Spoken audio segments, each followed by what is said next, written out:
Hello, my dear students. Today we are going to discuss our next poem, Outlaws, Billy the Kid and Clyde Barrow. Here, first of all, we should know what's the meaning of outlaw. Outlaw is a person who has done something illegal and is hiding to avoid being caught. Now, before starting the explanation, it's better to understand something about the characters of the poem Billy the Kid and Clyde Barrow. So, my dear students, both Billy and Clyde grew up in extreme poverty. Clyde Barrow, with his partner Bonnie Parker, traveled across the USA with their gang, looting banks and carrying out small robberies during the Great Depression, a period of severe economic crisis. The duo was caught and jailed several times, eventually dying in a shootout. Now, Billy the Kid, his real name was Henry McCarthy. He was an orphan who became an outlaw at a very young age. He got involved in a conflict between rival cattle owners, fearing revenge on those who had killed the owner who had employed him. He was killed in a shootout by the sheriff while on the run with his gang. Now, the tough words used in this poem. Pinto horse, a horse marked with patches of white and black or another dark color. Machine, here it means car. Drew, here it means pulled. Morning star, the planet Venus, visible in the eastern sky before sunrise. Six gun, a type of gun with six chambers for bullets. Drone, here it means a low, continuous dull noise.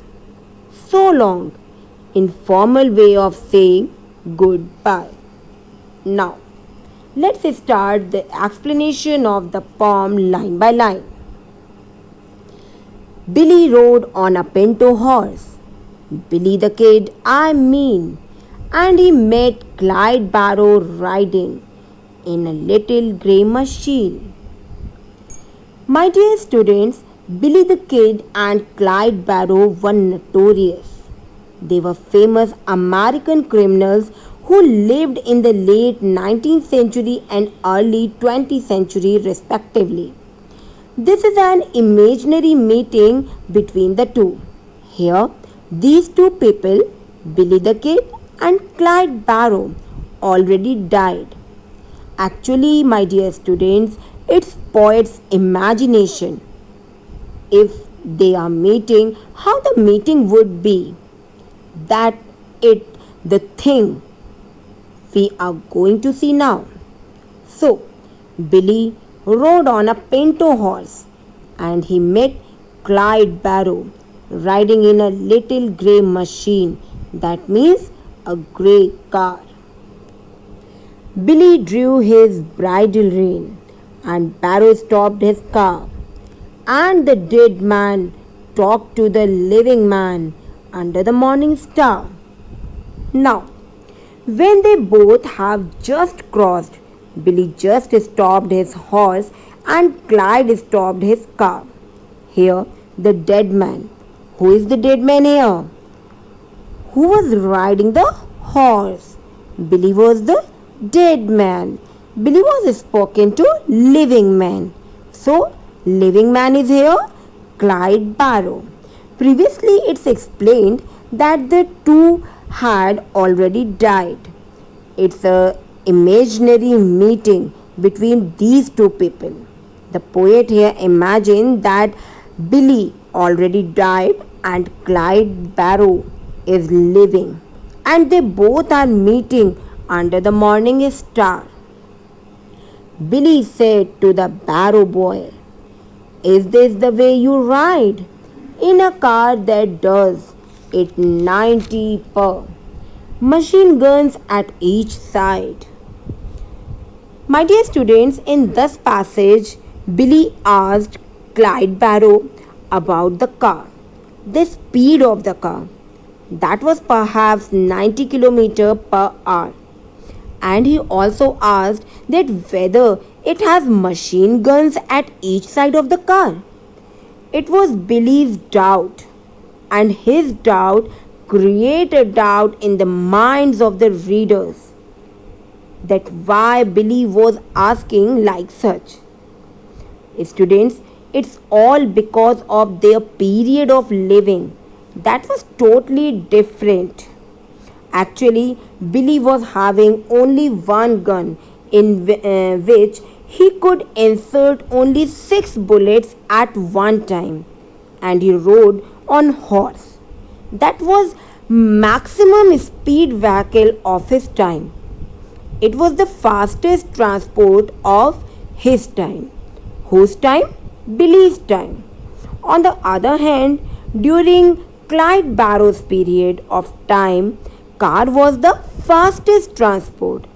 Billy was not aware about it. So he was asking about the car. I only had my Pinto horse and my 6 gun tried and true. I could shoot, but they ain't got me, and someday they will get you. So, here Billy is just sharing his experience. My dear students, he is advising here the living person, Clyde Barrow. So, a question arises in our mind that which type of advice it is. Billy advised that he was very clever in his time. He had the fastest transport of his time, Pinto horse, just as Clyde had car. Billy warned that he was also having gun and knew very well how to use it perfectly, but still at last the law caught him and gave punishment.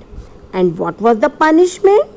The punishment was that police shot him and died.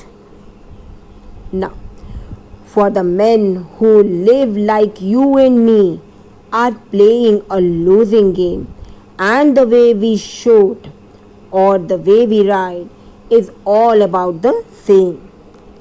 In this passage, Billy here again warned Clyde Barrow. He said that he and Clyde Barrow had all the things same, as he had taken challenges in his life. Same is with the living man, Clyde Barrow. He said that finally the police would punish them and they would die. That's what he wanted to warn Clyde Barrow. And the like of us may never hope for death to set us free, for the living are always after you, and the dead are after me. So, in this passage, Billy again just giving information that people think that after doing mistake they would be free. But it's not like that. When you are living, people are behind you. Police and law will be behind you. And after death, also we are not free.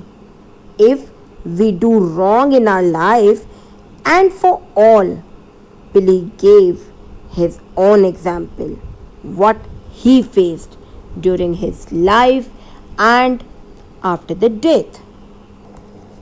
Then out of the east arose the sound of hoofbeats with the dawn, and Billy pulled his rein and said, I must be moving on.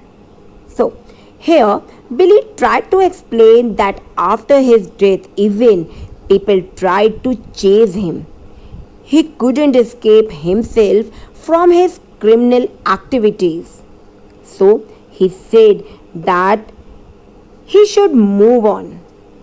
And he heard the sound of the motor car chasing him. So he pulled the harness of the horse by which horse was controlled and he moved on. Actually, all these things are imaginary, as I explained you previously. And out of the west came the glare of a light and the drone of the motor song, and Barrow set his foot on the gas and shouted back, "So long!" Now, here what we find that Billy and Clyde saw the lights of the vehicles coming closer from the west side. Now, Clyde also became very much aware. He also wanted to move from the place.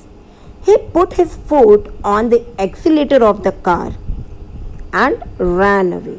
Finally, he shouted goodbye to Billy formally and moved. So, into the east, Clyde Barrow rode, and Billy into the west. The living man who can know no peace, and the dead man can know no rest. So, at last, we have studied that when Billy went, he went into the east, and Clyde Barrow moved. He moved into the western direction. At last, poet wants to say that the living people, those who are not satisfied, have no peace. They are not satisfied with what they have. They are always greedy. They are always needy. That means they always want more and more. On the other hand, the dead person who are died in unrest position do not get rest, because if they had done wrong in their life, they didn't get peace due to their bad activities done in their lifetime. This is the whole description of the poem. I hope the poem is very much clear to you all. Thank you and goodbye.